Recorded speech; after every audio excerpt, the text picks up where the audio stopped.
Hello, this is a guy who likes fanfiction and is too lazy to read, so here is Liege in audio form. Check the description for the links to the author.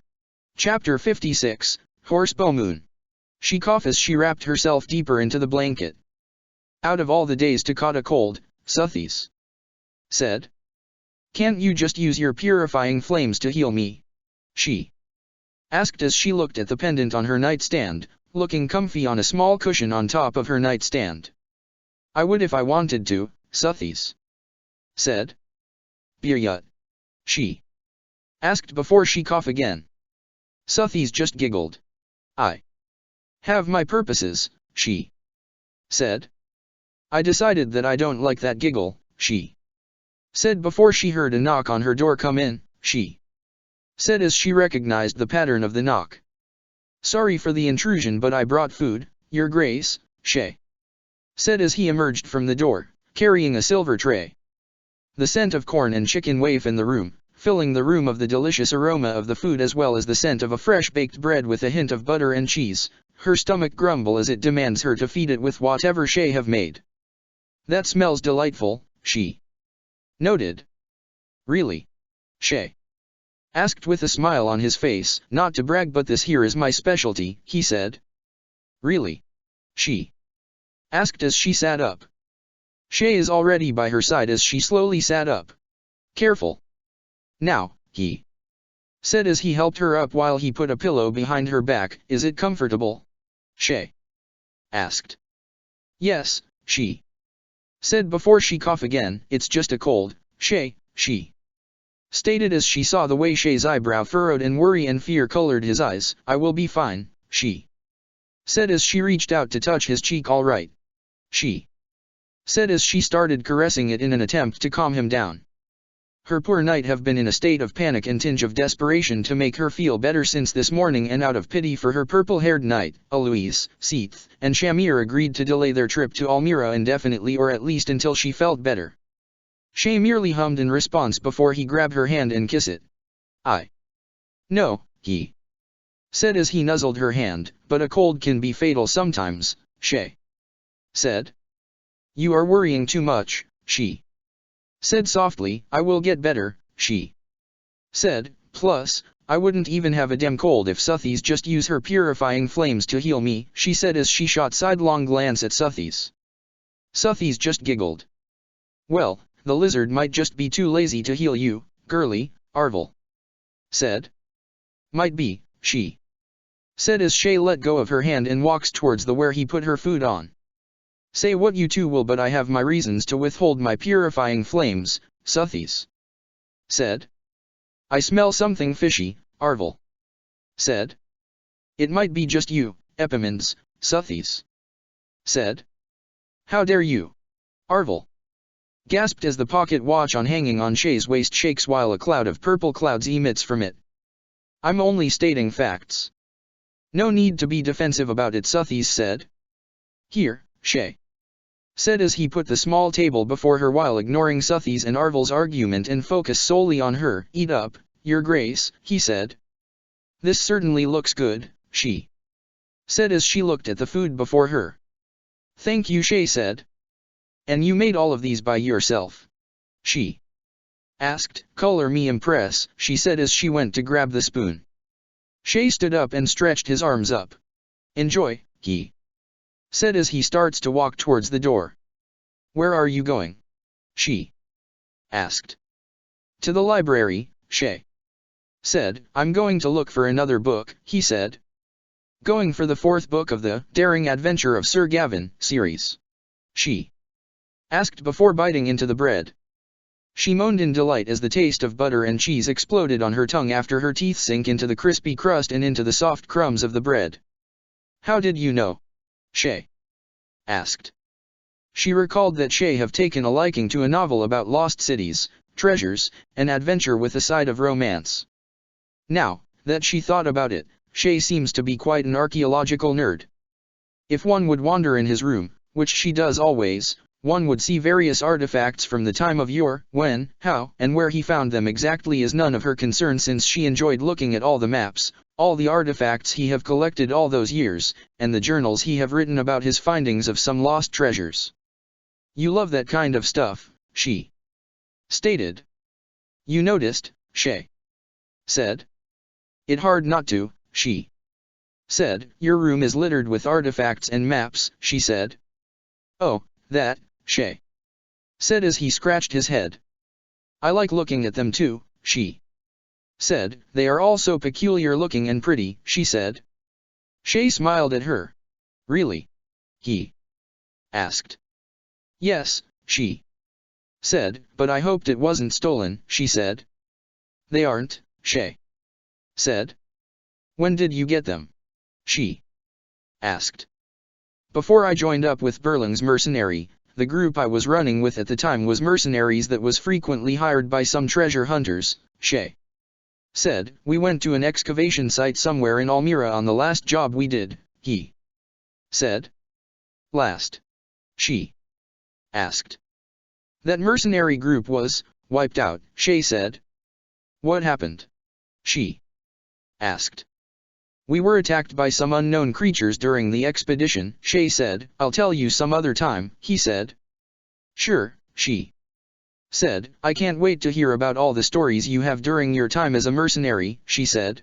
Well, I better borrow Sir Gavin's novel, Shay said. Adventure awaits, he announced as he shut the door behind him.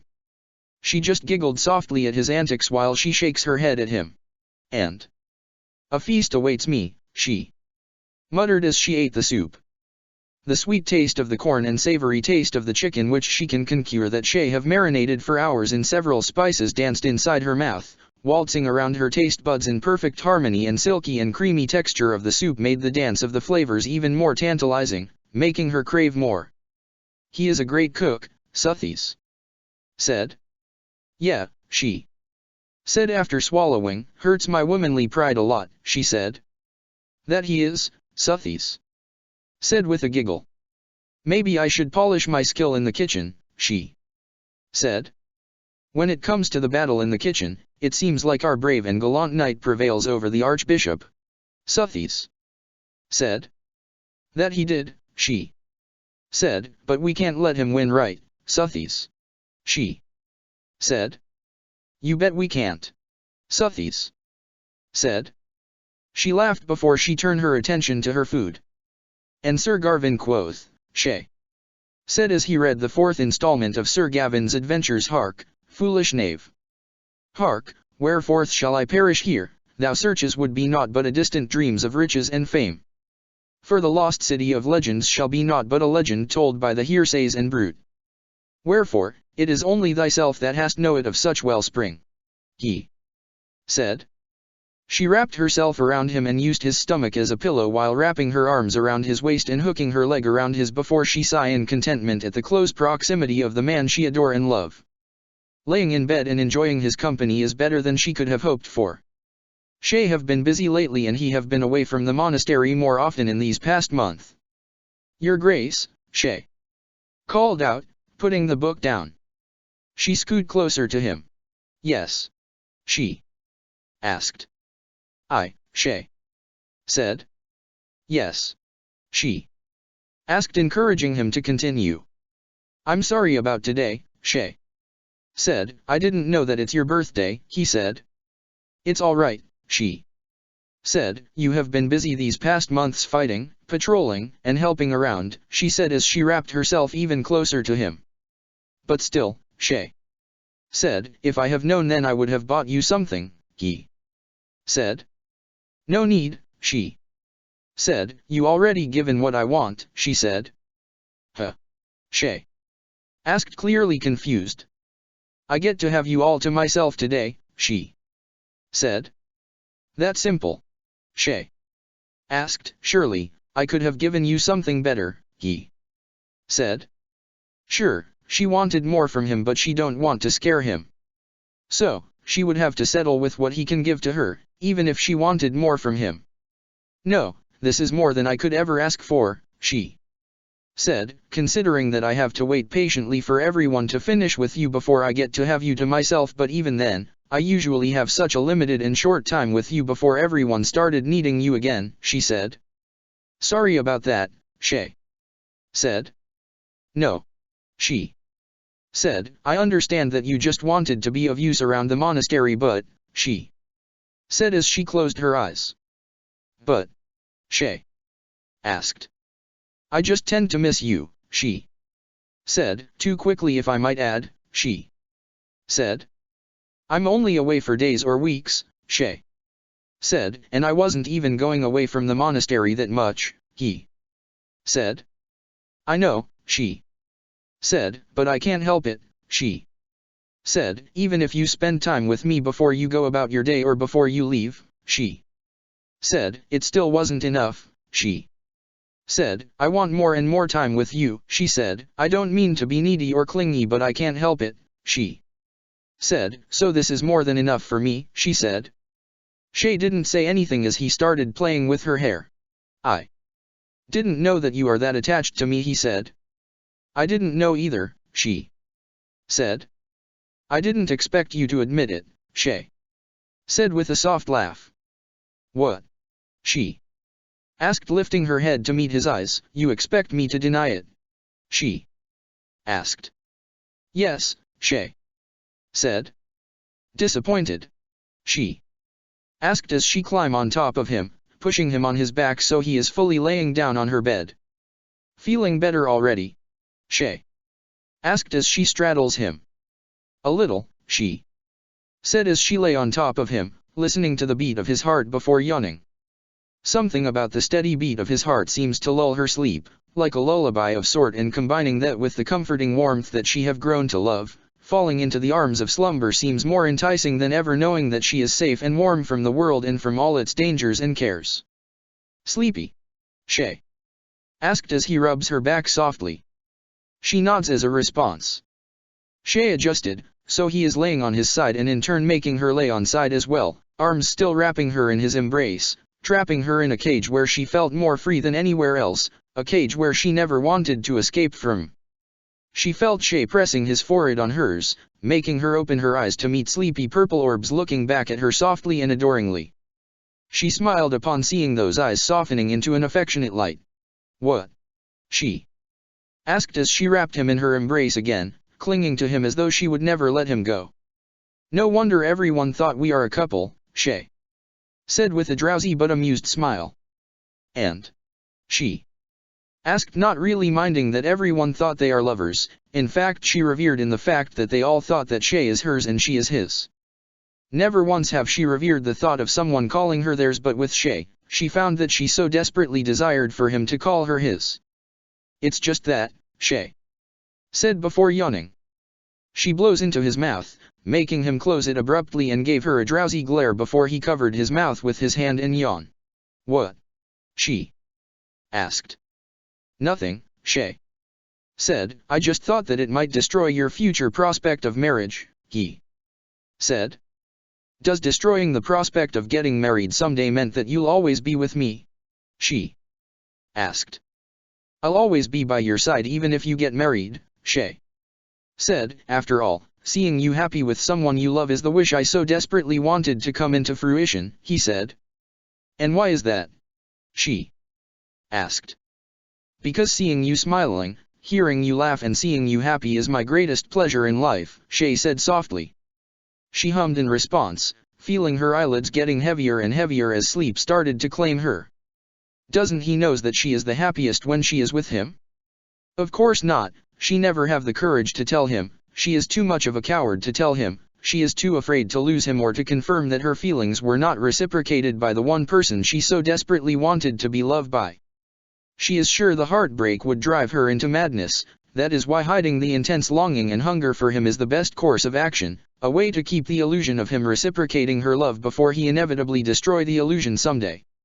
As her eyes closed and she is falling into the arms of sweet and calm slumber, she felt Shay kissing her forehead. Good night, Byleth, Shay said softly before she felt him tightening his arms around her, pulling her deeper in his arms. And nothing could have been perfect in that moment. A pleasantly cool and still night in his arms is more than she could have hoped for this day. Come morning, she woke up without him by her side and she felt empty all of a sudden. Her fever was gone. That meant that Shay needed to leave for Almira with Eloise and Shamir. I did what I could to keep him from leaving during your birthday, but, Suthies said. No. She said as she felt lonely once more. Thank you, Suthies, she said. It's more than I could ask for. Spending time with him is all I wanted, she said. We both know that is a lie, Suthies said softly. And Suthies is right.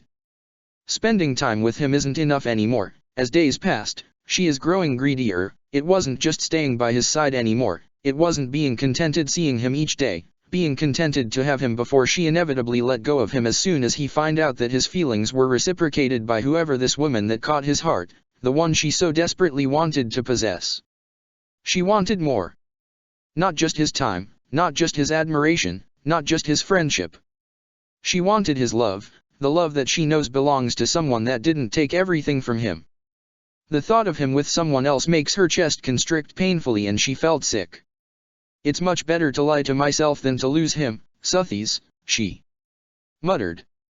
Suthies just sigh at that statement. Chapter 57, Memories of Brighter Days. So, we finally found him, eh? Woman said with a mischievous glint in her purple eyes. Yes, Heracles said. I didn't expect to find Epimon's core so quickly, he said, but the Fellstar have her claws in him. Heracles said, it might make our job in retrieving the core that much harder than it is, he said.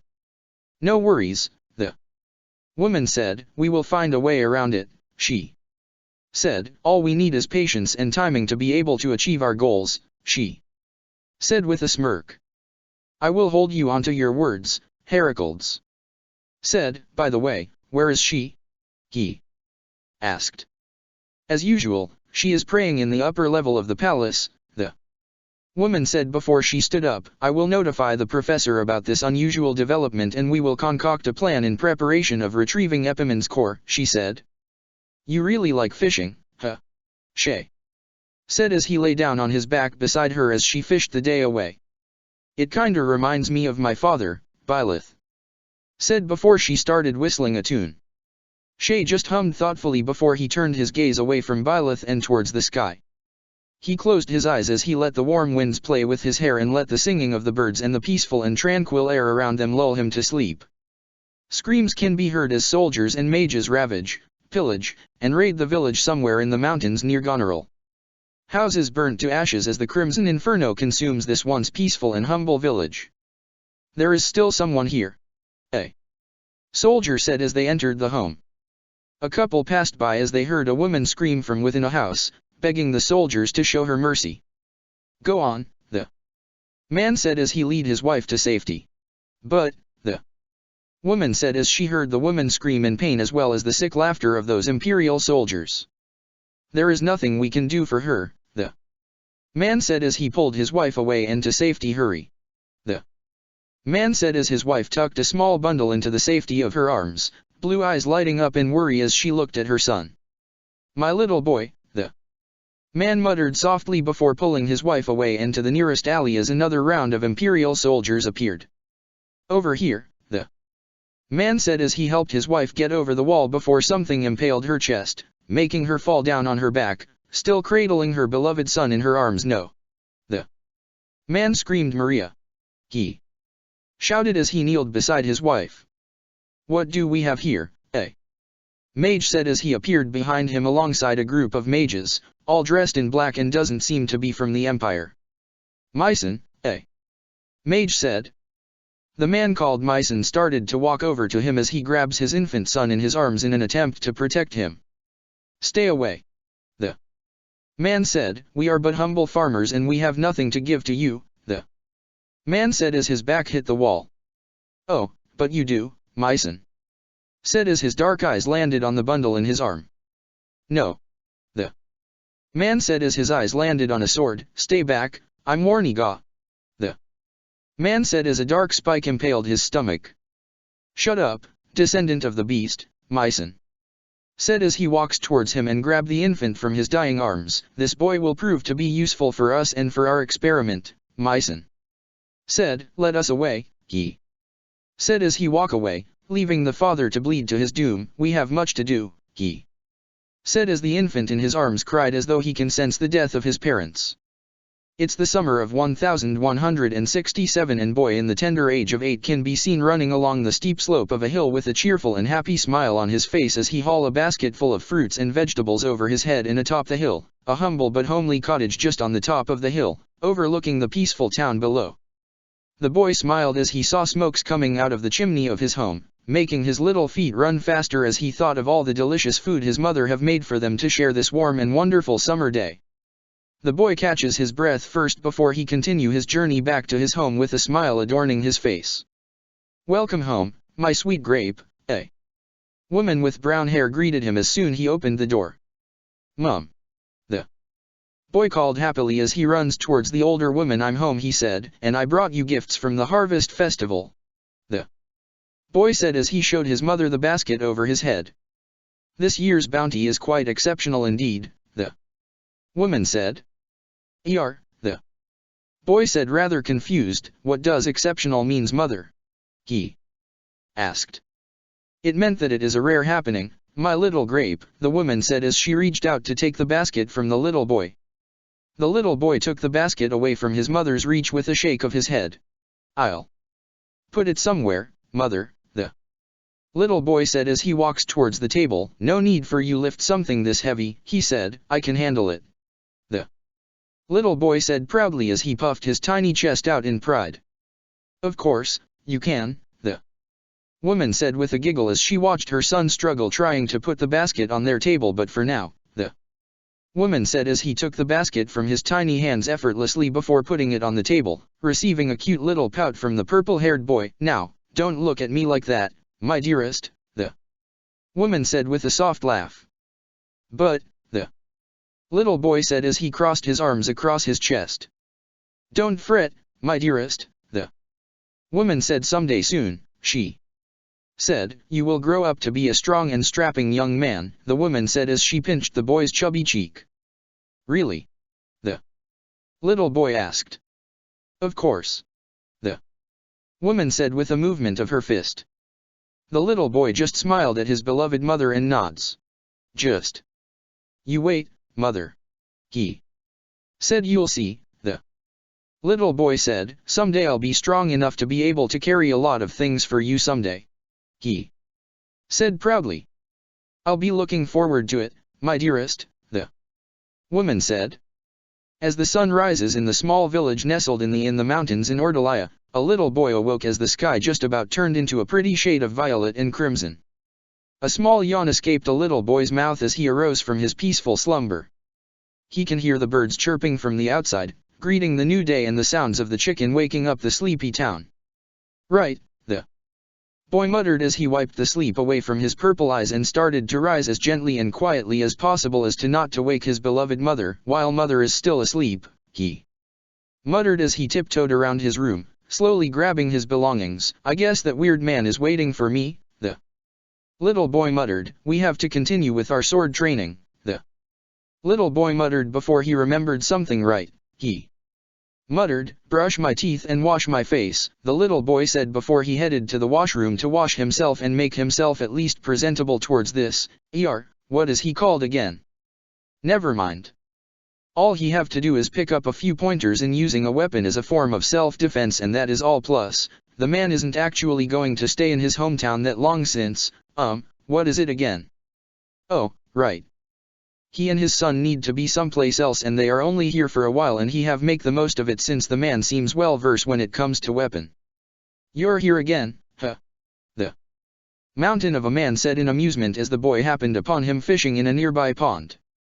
"Yes," the boy said as he took a deep breath, "and I will continue to do so until you depart from this place," he said as he eagerly waited for the man to finish fishing. "Give me a moment, Scruffy," the man said as he begun reeling in his line. "So, you are here again, someone?" said behind the purple-haired boy.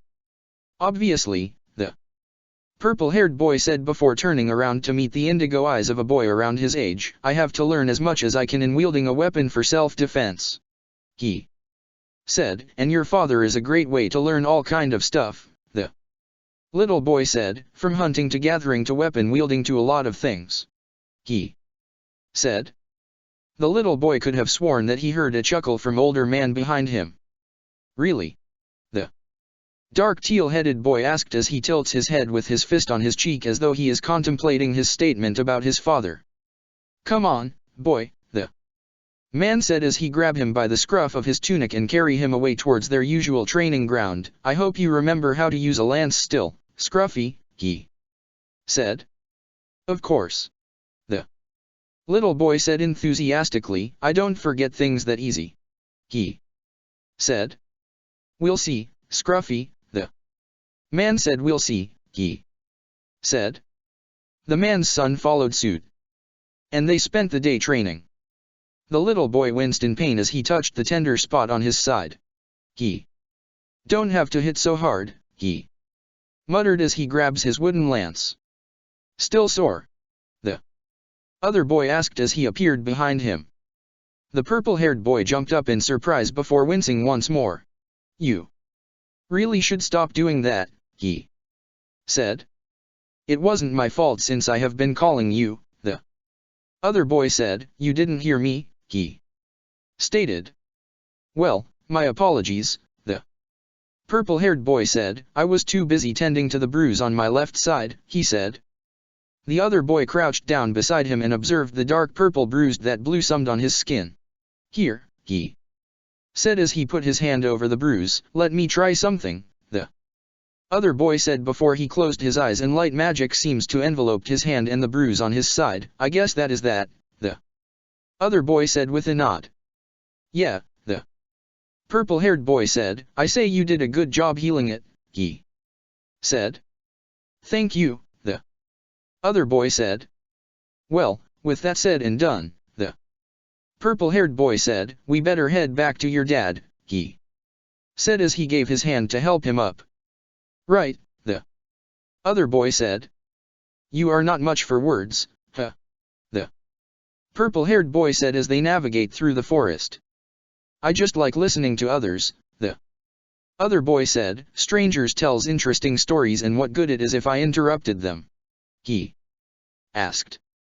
I guess no good at all, the purple-haired boy said. But, he said. What? The other boy asked. Wasn't it good to tell your story once in a while too, the purple-haired boy said. But I don't have any interesting stories to tell, the other boy said.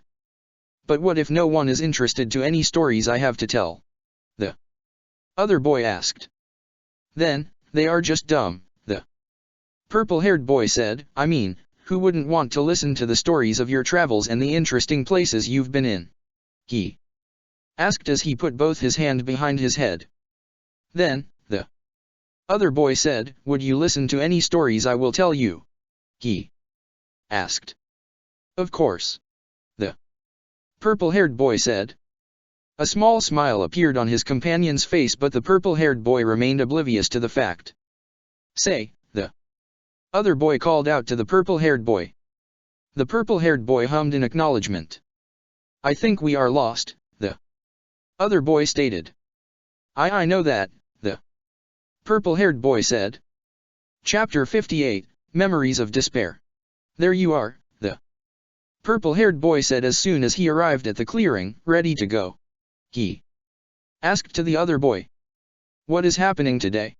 The other boy asked as he raised on his feet. The Harvest Festival, the purple-haired boy said excitedly. And you want me to accompany you to the festival? The other boy asked. Your dad is out and doing his job and you are all by your lonesome until evening and my mum is out a little later than usual, the purple-haired boy said, and I got a couple of coins from helping in the farm and that meant that I can treat you as thank you for keeping me company while your dad beats me senseless, he said. I would like that, the other boy said. Then, let's go. The purple-haired boy said as he took the other boy's hand and dragged him towards town. That day the two enjoyed their time together at the festival. They ate and ate until they can't anymore and they played and played until both of their little legs grown tired and they enjoyed this simple times together. So, the other boy said as he kept his gaze on the sky, can I visit you once in a while? He asked. Of course. The purple-haired boy said happily, but it will be a long trek if you and your old man ever did visit, he said. He don't mind and I don't mind, the other boy said. In fact, he is quite happy that I made friends with someone my age, he said. That's so? The purple-haired boy asked. The other boy nods. That's why I know he wouldn't mind coming back here to visit every once in a while, he said. I would like that, the purple-haired boy said. The other boy nods and looked up the sky. The next day the purple-haired boy see his new friend and his father off, waving goodbye to one another before they galloped away from the village and out of sight. Little did they know that they will never see one another again. Life goes on normally and the little boy helped in the fields, letting his skin be kissed by the sun and wiping the sweat from his forehead while quenching his thirst with the cool water after a day's work. Life remained simple and happy. However, I'm home, Mom. The little boy said as he opened the door before grabbing the basket. Welcome home, my sweet grape, the woman said as she lifted her head from its comfortable place between her arms pillow. Mom. The little boy asked worriedly as he put down the basket of fruits and vegetables on the table. Are you okay? He asked as he went over to check if his mother is okay. Yes, the woman said. I see that you have brought a lot of food again today, she said as she stood before she let out a soft cough. Here, I'll fire up the stove and dash, the woman said before she started to stagger on her feet. Mom. The little boy asked concerned as the woman tried to steady herself. I'm just, the woman said before she fell into a fit of coughing. Wait a moment, Mom, the little boy said as he grabs a cup before he grabbed the pitcher and pour water for his mother. Here, the little boy said as he handed his mother the cup. Thank you, my dearest, the woman said before she took a sip of the water before coughing again. Mom. The little boy said. I'm, the woman said before her coughing fit becomes worse than the first. Don't fret, the woman said before she fell into a coughing fit again. Mom. The little boy called out worriedly as he rubs his mother's back as the older woman coughs keep getting worse and worse as it goes by until she started to try and catch her breath but to no avail. The little boy is starting to panic as his mother slumped down on the floor gasping for air and coughing painstakingly. Easy, the woman wheezed. Breathe, she said through the flurry of coughs. Call, healer, the woman said trying to sound soothing but her voice sounded ragged and raspy. The little boy obliged and went out to find the village's healer, his little heart running 1,000 miles an hour as he runs across town. A coughing disease? The woman asked. Yes, the healer said as she sat there in an uncomfortable and tensed silence. Is the woman said before she swallowed a lump in her throat. Is there a chance that it could be cured? She asked. You already know the answer to that, madam, the healer said with a defeated sigh. The woman's brown eyes looks towards the kitchen, where her little boy is currently cooking some kind of creamy chicken and corn soup for her. The sweet aroma of the corn combined with the rich and delightful aroma of white meat is enough for one's stomach to grumble and protest and demand that they be fed of whatever her son is cooking. She knows of this disease, she knows that she have it for years now, but she never anticipated for it to get worse even if she is living in a place where there is an abundance of warm weather. Just don't push yourself too hard, the healer said, for the sake of your son, she said as her eyes moved towards the kitchen. I know, the woman said. It's not like she haven't thought of it every day since she escaped her home with her dear little man. Her coughing disease have been growing worse since then, and that is also why she chose to settle in the secluded village in Ordalia, since cold weather would have worsened her condition. But now, just be careful and make sure to get a lot of rest, the healer said before they both heard the pitter-patter of small feet coming closer to them before a soft knock on her door followed. Mom. The little boy called out. Come in, the woman said. I made you soup, Mom, the little boy said as he slowly opened the door, revealing the sight of a purple-haired boy carrying a humble dish on a wooden tray. The woman simply smiled at her beloved son. Thank you, my sweet grape, the woman said softly. The little boy smiled at the woman. The woman looked at her precious little boy's face and her heart dropped to the soles of her feet. If her disease is slowly getting worse despite the fact that she is taking care of herself, then what would happen to her boy? Days turned into weeks and weeks turned into months, and to the relief of the little boy, his mother got better and he thought that maybe he is just making a mountain out of a molehill and his mother just caught a simple cold and nothing more. So, life went on and the preparation for the long winter days have begun. It happened during the autumn solstice and during the celebration. The day is full of life and was dyed with the color of the dying seasons as it prepared for the long and harsh cold season. The little boy has just reached his home, carrying a basket full of food when he come upon his mother laying on the floor, coughing and struggling to breathe. "Mom," the little boy said as he rushed towards his beloved mother, dropping the basket on the floor. "Mom," he screamed as he ran towards his mother, panicking as he saw her in pain and wheezing for air. "CLL. He, Aller," the woman said. The little boy nods even if he is shaken. The past few months everything is alright, everything is going fine and his mother is getting better. Why is this happening now? What is he supposed to do? What can he do? Ep. Re. Th. My, re. The woman wheezed. "Why yes, Mom," the little boy said as he managed to calm himself down before he dashed out of his humble home, not heeding the cold air. The old woman sat in front of the warm fire as the evening settled in, a good book in hand and a cup warm tea. It was such a lovely and peaceful evening and she is ready to waste it away in the good company of tea and a book when she heard an urgent and loud banging on her door, startling the old woman from her calm state of mind. Getting up her feet, she grabs her sword from its place beside her table before she stalked off towards her door, ready to punish this nightly visitor if they have any ill intent towards her tonight. "Please. A little boy's voice pleaded, desperation and fear covering the little voice that the old woman's ancient heart broke upon hearing the little cracks in his voice. "Open the door," the little boy pleaded, panicking, and probably worried. The little boy sobbed, "I need my mother, he stuttered. The old woman immediately let go of the blade in her hand and hastily opened the door to reveal a shivering purple-haired boy, eyes wild with worry and glistening with the tears he is trying hard to fight. "Mom, she is, what, the little boy stuttered.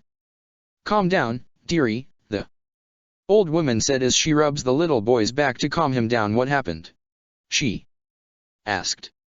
"Mom, is, the little boy said before he managed to take a deep breath. "Mom is coughing again and, I thought, that, will she," the little boy said. The sagely old woman nods in understanding before she went and collected her tools. "Come. Now, dearie," the old woman said as she grabbed the boy's hand. "Let's see your mom," she said trying to calm the boy. The little boy nodded before he wiped the tears away from his eyes. "How is she?" the little boy asked. The old woman shook her head. "No," the little boy said. "She doesn't have long to live, dearie," the old woman said. "It's the coughing disease," she said.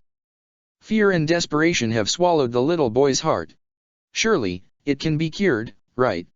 the little boy said as he gripped the old woman's dress. "Right?" he asked desperately. "There is no cure," the old woman said. "The best you could do is to stay by her side until the day she is laid to rest," the old woman said. "I'm so sorry," the old woman said as she looked away from him. The little boy felt numb at the news he just received. His mother would die. As soon as the old healer was out of sight, the little boy slumped down on the chair near his mother's bedside. What is he going to do? If his mother is gone, then, he would be all alone. The little boy buried his face into his palm and cried as his mother slumbers that night. "I'll be fine," his mother said as she caressed his cheek. "No need to worry about me, my dearest," the older woman stated as she tried to stifle a cough again. The little boy didn't say anything for a moment. "I'll cook something now, Mom," he said. "I'm so sorry," the older woman said. "My little Shay," she muttered softly. "It wasn't your fault," the little boy said. The older woman sat there for a while. "Mom," the little boy called out. Can you seat beside me for a while, my dearest? The older woman asked. It would be my pleasure, the little boy said. He wasn't about to complain, he wanted to spend whatever remaining time he have with her, to take care of her, to bring her joy as he could. I felt like it is time to tell you the truth, the older woman said before she coughed again. I don't have much time left, she said as she looked at her hand and saw a splotch of blood on her hand. Please don't say that. The little boy said. I need you, the little boy sobbed. I know, the older woman said, and I'm sorry, she said, but my time is running out and there is nothing I can do but to tell you the truth about me, the older woman said. The little boy sniffled but managed to nod in understanding. Good, the older woman said. The truth is, she said, I'm not your real mother, the older woman said. I took you with me when I escaped from my own home and raised you by myself, she said. The little boy looked at the woman, feeling as though the world have just deceived him. I'm so sorry, Shay, the woman said as she looked at her lap. I shouldn't have hid the truth from you, I should have just told you right away, she said, but I'm afraid that, the old woman said, I'm afraid that you will resent me for that, she said. It took the moment for the little boy to respond. And why would I do that? He asked. Because I kept it from you for years, the woman said. I should have told you when you are old enough, but, she said. Keeping away the truth from me or not, the little boy said, it doesn't change the fact that you are the woman who raised me, the woman that looked after me since I was a baby, the woman whom I called mother, he said. Blood relations or not, you are still my mother and I would always love you for that, the little boy said. Mom, he said before he wrapped his arms around the woman. I love you so much, Mom, the little boy said. Oh, Shay, the woman said. I love you too, my dearest, she said softly as her vision blurred with tears, but not for herself. She won't cry for herself but for the son she have loved so much. She can only pray to the goddess that her people have resented for so long to guide her son and to protect him and keep him happy. Let him find someone that will accompany him and love him no matter what happen. Give him someone that will love him and treat him well. She hoped that Suthis, the fell star, can hear her prayer and she won't punish her innocent son in behalf of her own transgressions. After all, the fell star is the mother of all those who called Fodlan home, right? As time flows by and the season grown colder and colder, the inevitable came. It happened during the worst blizzards they have in a while and under the candlelight. The little boy said his goodbye to his mother. And his troubles have already begun. He can hear scream, he can smell the metallic scent of blood all around him, all over him, he can smell flesh and woods burning all around him and he can't understand what is going on.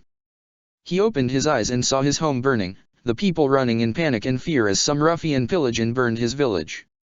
Blood and limbs flew around as those unknown men slaughtered everyone. He can hear cries of help as children and adults alike was swept away and taken to somewhere. Right. This mess, all of these chaos and destruction. This is all his fault. Chapter 59, Memories of Misfortune. It was the beginning of spring, yet his heart is still stuck in the coldness of winter.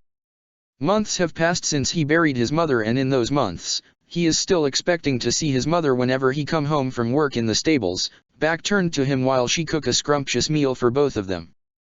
But now that his mother is gone, the house he usually comes home to felt empty. No one to say that he is home and no one to welcome him home. All there is in this once lively and humble cottage is gloom and darkness and emptiness. No one to come home to. He is all alone now.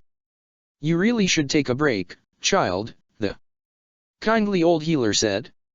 I can't, he said as he carried his equipments home. I have to make do to be able to afford to eat, he said. Lately, the merchants and vendors seems to be raising their usual asking price. They told him it's because they are having a hard time obtaining their wares, and the local vendors told him that the crops this year is no good and they are harvesting less and less these days to the point that they have to buy crops from burglaries, thus, the increase of prices.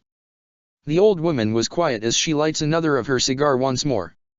He adjusted the stag on his shoulder before he gave the kindly old woman a bag of herbs he managed to collect while he is out hunting.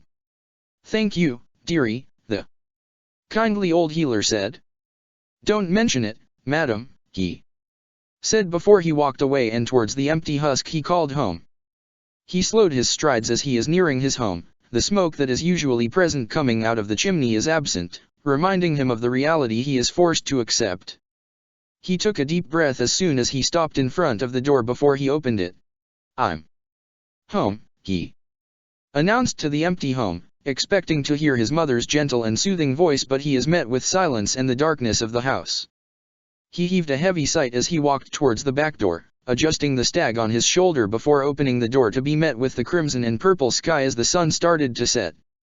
It seems like he have to make haste and skin and clean the stag before evening settled in, and he have to sleep with an empty stomach again and work with an even emptier stomach tomorrow. And just like that he started working on the stag. Night settled and he just finished cooking his dinner, a simple roasted deer meat seasoned with pepper and salt. To the taste palate, it wasn't much to go on, but to his hungry and grumbling stomach, this is more than enough and can be deemed as a feast fit for a noble.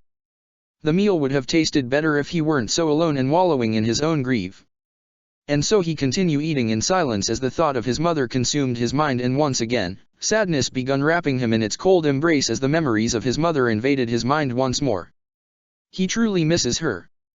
It's been like this for months, the village's chief muttered as he looked at the corpses of the animals and looked at the others that was on the verge of death before an arrow fired and pierced the poor animal's skull. What is causing such sickness? The chief muttered. Sir. One of the villagers shouted as he stopped in front of the chief, catching his breath. What is it now? The chief asked. It's my wife, sir, the villager said on the verge of tears. What? The chief asked. She is, I don't, but, the villager said. Calm down, the chief said as he put a hand on the younger man's shoulder. Deep breaths and tell me what is happening, he said. It's, the villager said before he took a deep breath. My wife, she have been coughing out blood and she seems to be having difficult times breathing since this morning, he said. The chief started to pale upon hearing that. The last time someone have that kind of sickness is. No, could it be that the healer is on her way? Another villager said. The chief put his hand on the weeping man's shoulder. You best prepare yourself for the worst, the chief said. If it is indeed another case of the coughing disease, he said gravely. It is as good as a death sentence, the chief said. A seed of doubt and a seed of resentment was planted inside the chief's mind. That woman. Could it be that her death is the catalyst of this events of misfortune inside their humble village? Could it be that it have nothing to do with the death of that woman, rather, could it be that her son is the cause of this misfortune? If he thought about it, this misfortune only started when the woman died, leaving her one and only child behind. Could the boy resentment for the death of his mother caused all of this? No. He is merely being paranoid. A little boy like him couldn't have done and cursed this village, the very one he have called home for so long, could he? Another day and another work under the sun. That is his thoughts as he get out of bed and started getting ready for the day before heading out to work and earn his keep, but to his surprise, he is ushered no more like shooed away from the fields as though he is a pest which boogles him. He tried going to the stables and farm, but he is met with the same treatment. So, he have no choice but to hunt once more for food and hope that tomorrow, he would be able to work once, since he really need to earn money to be able to buy some of the necessities he needs. Hopefully, he can go back to work tomorrow. As he wandered around the forest, bow and arrows in hand, as he listened to the sound of the forest, a soft shuffling behind him instantly alerting him. He turned around to face his mysterious assailant, bow at the ready. How, eh? Man said mockingly, brave to point something so dangerous towards me, he said. He stepped away from the man as slowly as he could. The man's appearance was off-putting. Skin as white as the first snow of the winter, eyes that matches the darkest and starless nights. He suffocated as he continued to look into its dark void of nothingness. He is about let fly the arrow when an unknown spell whizzed past his ear, making him freeze as though he is a deer facing an hunter's bow. Let loose that arrow and I'll impale you with a spike, the man hissed. He stopped and looked around his surrounding, looking for a way to escape whoever this man is. Don't you try anything funny now, Man said, just quietly come with me and no harm will come to you or whoever you are holding dear, boy, he hissed. He managed to stop himself from scoffing from that statement. He have already lost someone he have hold dear and close to his heart, he have nothing to lose and he value his life since this is the life that his mother have given to him, one that she have nurtured until the day she is laid to rest and he have to live long for her, in order not to let his mother's effort be in vain. He have to stall this man and when he found a window of opportunity then that's his cue to run to the safety of his home. What, he stuttered before he swallowed the lump in his throat nervously, what do you want? He asked as his head begun to clear. Right, a clear head goes a long way, keep calm and think of a plan. Nothing much, the man said, just your cooperation on the matter, he said as he reached out his hand, would you kindly, my boy? The man asked. He swatted the hand away. Lead the way then, he said as he felt a strange tingle in the air and somehow he knows that some sort of a spell is currently activated, at the ready to shot at him and end his short life at any signs of insubordination. Good boy, the man said with a wicked grin on his face, I like a very cooperative person, he said, it's much easier that way, he said as he started walking, leading him deeper and deeper into the forest. Where are you taking me? He asked as his purple eyes scanned his surrounding for any way to escape the man that is keeping him hostage, all the while still feeling that strange static in the air. To your salvation, the man stated simply, expecting him to jump from joy upon saying that he is essentially being led to the slaughter. Oh, he said as he started to feel the strange tingle in the air dwindling by and by. Seems like the man is starting lower his guard. Did he manage to convince him that he is compliant enough to lower his guard? If so, then that's good. As the man led him deeper and deeper into the forest, the strange static gradually but slowly dissipated until it completely disappeared and that's when he saw his window of chance. The training he have all those months ago started to kick in and he promptly punched the man on his stomach, putting enough strength for him to incapacitate his opponent for short time while he run away and into safety. As soon as he saw the man recoil in pain, he run as fast as his legs can go, ignoring the fire as it burned his leg as it hit him. The man managed to recover faster than he anticipated, which meant that he can't run to the safety of his village.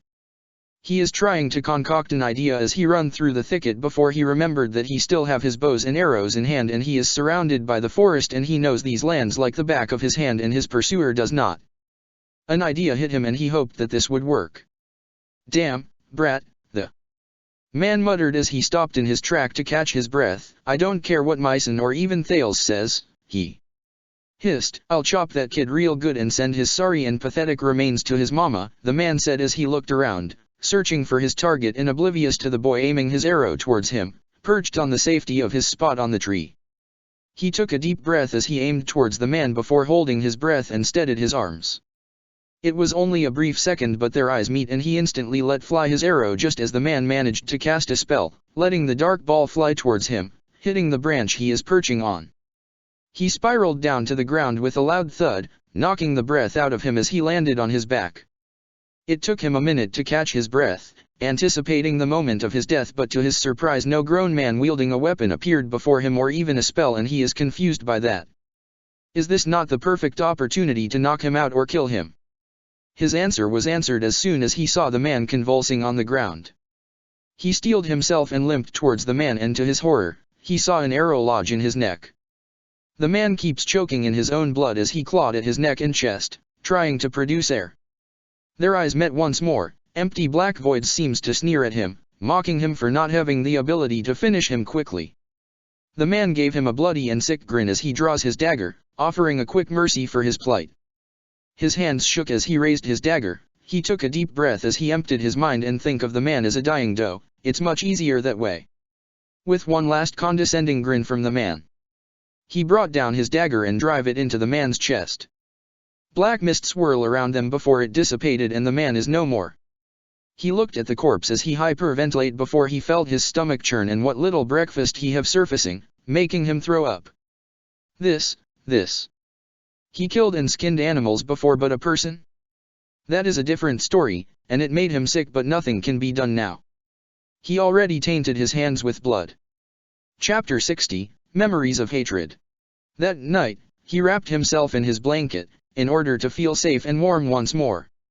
The event from earlier keeps on playing in his head again and again, the scent of blood, the look in those dark voids as life leaves him, and the sensation of sinking his dagger into that man's, it makes his skin crawl. He will never be clean again. His vision blurred as tears started to run down his cheek. He wants to see his mother, he missed his mother so much, he want to hear her say that everything will be alright. He just want things to be normal once more. Sleep. But how? Just lay your head down and close your eyes and maybe the morn will bring a new beginning to your days and everything will be alright.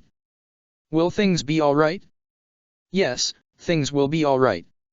So, lay your head down, close your eyes, and lay everything to rest. You deserve that much. He felt his eyelids getting heavier and heavier as he started to fall into a pitful and uneasy slumber.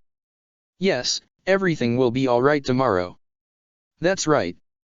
Everything will be alright tomorrow and things will be back to normal once more, he is sure of it. But nothing went back to normal. It just gotten worse. It was the 4th week of spring and they are nearing summer already when it happened. The famine that seems to hit his humble village worsen and many others have run out of work to do and many have left due to the ongoing famine. It was a warm spring morning and he is skinning a boar he just caught, an early sort of birthday for himself since he have turned 9 winters this year and he is thinking of braising the boar since he have enough to buy some spices for it. Since he have difficulty finding works in the field, he have taken to trading the meats and herbs he gathered for coins or other necessities. As he whistled a tune to himself, he felt a rock hitting the left side of his forehead, making him fall to his hands and knees as blood started to drop on the green grass below him. His vision is shaky and his head is throbbing. What just happened? He heard rustling near the bush beside his home and saw some of the neighborhood kids he used to play with. He remembered them as his playmates growing up, but why would they throw a rock at him? What in the world did he do? If he did something to slight them, then they can always tell him and he will make amends. They don't have to be mean about it. He groaned in pain as he stood up, wobbling on his feet. Medicine, I know I have some left, he muttered as he wobbled towards his house. His mother used to tell him to tend to his wounds before it got infected, and his mother used to tend to his wounds back when, no, he have to stop thinking about his mother, he have to let her go and let her rest. The living have no business with the dead will never have a present or a future, all there is the past. That's why, he have to honor his beloved mother's memory by living his life, that's all he can do for her now. Hopefully, this is just a one-time thing and everything will go back to normal. He is whistling a tune to himself as he walks towards the marketplace, his haul on his shoulder and a basket of fish under his arms. He is thinking of selling the boar he caught today and maybe trade it with a couple of coins and maybe stir-fry it or just marinate it in lemon and some gingers with soy sauce. He smiled to himself as he thought all of the dishes he can concoct with the fishes. The shop he usually traded with have come into his line of sight and there appears to be no one buying their wares at the moment, which meant that he can make the trade easily and can be home and he can cook his meal early tonight. He waved towards the shopkeeper as a way to greet him and to tell him that he is back for another trade, but to his surprise, the shopkeeper all in all slammed the door to his shop in his face. He stood there confused about the cold treatment from the man that he considered a friend all these years. As he stood there trying to process the cold treatment he have received from the man, when he suddenly felt something hard hit him on the head, making him recoil in pain as his vision spun. Warm blood dripped to bricked road below as he tried to process what just happened before another blow was delivered to his back, throwing him off balance and making him fall down on the ground, scattering his haul to ground. "You!" an angry man hissed before he brought down whatever he have on his back again. "You killed my wife," he said as another blow was delivered on his back, making him flinched in pain. "You should have died alongside your mother, you whoreson," the man shouted as he brought down another blow, and this time missing his back and hitting his shoulder instead, making him shout in pain. "Enough," the kindly old healer said as she held the man's arms, stopping the angry man in his angry assault. "What in Suthy's name are you doing, bastard?" the old woman asked as she knelt beside him. "Getting rid of the cause of all this misfortune," the man stated as though he is just stating about the weather. "Getting rid? Do you think a child can call upon a plague? Or a sickness that killed his mother and your wife?" the kindly old woman exclaimed as she picked him in her arms. Shame on you. She exclaimed. So, you are taking the side of this cur. The man exclaimed as he pointed to him as though he is a disgusting garbage he have ever seen. Yes, the old woman said, better him than any of you, she said as turned her back to the angry man. Good day, she said as she carried him to her home. Does it still hurt, dearie? The kindly old healer asked as she finished casting heal to him as best as she could. He can only nod blankly as he tried to process what happened earlier. Why did that man attack him all of a sudden? What did he do? You've done nothing, dearie, the healer said. Then, why? He asked as he looked at his hand blankly. The healer stayed quiet for a while. Because they are scared, she said. Scared of what? Me.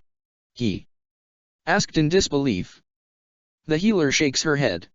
We humans, you see, she said as she looked over at him one more time to check if she missed anything, is a creature of familiarity and routine, the healer said as she nodded to herself, satisfied with her handiworks on him. What do you mean? He asked. Humans tends to be scared of something they don't know, the healer said, but they are even more afraid if they can't pin the fault to someone else, she said. But why? He asked, still not understanding the rather hostile attitude towards him. It is simply just how the world works, the healer said with a sigh. Blame someone else in order to feel better, alienate things that is different from you and discriminate those who have a different way living than you, she said. He looked down on his knee and think. But that is what makes them all the more fascinating, the healer muttered. What do you mean? He asked. Nothing, the healer said with a smile. You better take a rest, dearie, she said. Let the old bones heal for a while, the healer said. But, he said, trying to think of a way to tell her that he have no means to hunt in his condition and he needed food to survive the week. I can bring you food, dearie, the old healer said. Don't sweat it, she said. He nods and shot the kindly old healer a grateful smile. Sorry for the trouble, madam, he said as he felt like he is being an additional burden towards the healer him and his mother called their friend.